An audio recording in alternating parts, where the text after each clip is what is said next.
Em diferentes partes do mundo, cresce a preocupação com a desinformação e com mentiras espalhadas de forma deliberada para influenciar a opinião pública e abalar estruturas políticas e sociais. A internet moderna, menos especialmente as redes sociais, tornou-se um ambiente ideal para que indivíduos e até governos disseminem boatos, narrativas manipuladas e teorias conspiratórias. Porém, a ideia de propaganda enganosa e notícias falsas não é algo novo. Muito antes da era digital, histórias distorcidas já circulavam com facilidade. Durante a Idade Média, um período marcado por medo, superstição e incerteza, teorias conspiratórias eram comuns e muitas vezes ofereciam uma sensação de conforto. Elas ajudavam as pessoas a explicar acontecimentos fora de seu controle e davam sentido a tragédias, conflitos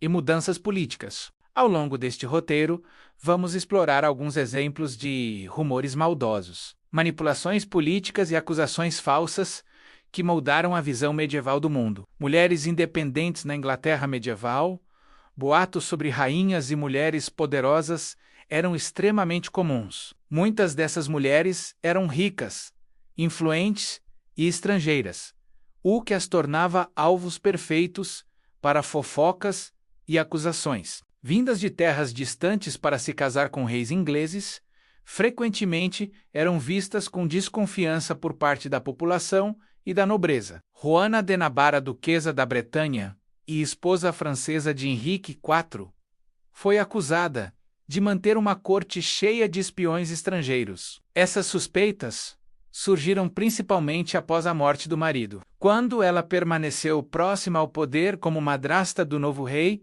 Henrique V. Durante a ausência dele em campanhas militares na França, Joana chegou a exercer funções políticas importantes, o que desagradou adversários que passaram a espalhar rumores sobre conspirações e planos perigosos contra o próprio monarca. Outra narrativa recorrente na época envolvia acusações de feitiçaria contra mulheres que ascenderam ao poder. Quando o rei Eduardo IV se casou com Elizabeth Woodville, uma viúva de origem relativamente modesta, a decisão chocou a corte. A beleza e a influência da nova rainha despertaram suspeitas e inveja. Após a morte do rei, Elizabeth foi acusada de bruxaria e seus filhos foram declarados ilegítimos, abrindo caminho para que seu cunhado, Ricardo III, tomasse o trono. Na prática, muitas acusações de feitiçaria tinham motivações políticas e sociais,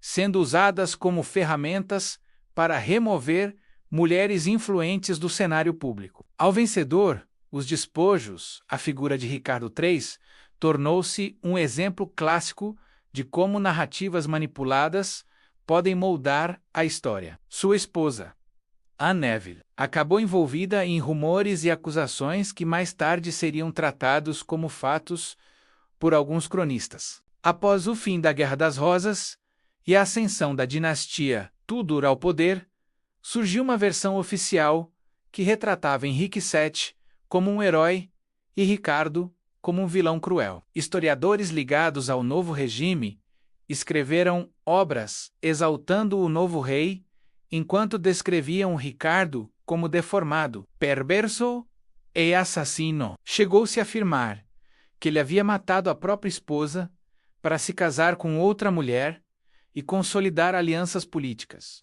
A verdadeira causa da morte de Anne Neville provavelmente foi doença, mas os rumores se espalharam rapidamente e influenciaram a imagem histórica do rei. Com o tempo, peças teatrais e narrativas populares reforçaram essa visão, mostrando como propaganda política pode transformar reputações ao longo das gerações. O duplo blefe, outro exemplo, envolve o rei Ricardo II, que perdeu o trono para seu primo, Henrique IV. Após ser deposto e mantido prisioneiro, acreditava-se que Ricardo morreu em cativeiro. No entanto, logo surgiram rumores de que ele ainda estava vivo e prestes a retornar para recuperar a coroa. Henrique IV sabia que o boato poderia ser perigoso, pois incentivava rebeliões e alimentava a esperança de opositores. Assim, tentou suprimir as histórias e punir aqueles que as espalhavam. Mesmo assim,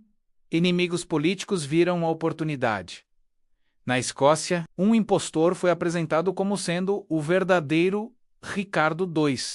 A estratégia tinha objetivos claros: enfraquecer a Inglaterra e criar instabilidade política por meio da desinformação. Algo na água, talvez um dos exemplos mais trágicos de notícias falsas medievais, tenha ocorrido durante a Peste Negra. Embora a Igreja Católica, oficialmente, defendesse a proteção dos judeus, o medo coletivo e a busca por culpados levaram à disseminação de acusações perigosas. Espalhou-se a ideia de que comunidades judaicas estariam envenenando poços e provocando a doença, em uma sociedade profundamente religiosa e marcada por conflitos constantes. Muitos acreditavam que a peste era um castigo divino. Guerras, fracassos militares e tensões sociais foram apontados como possíveis causas da ira de Deus.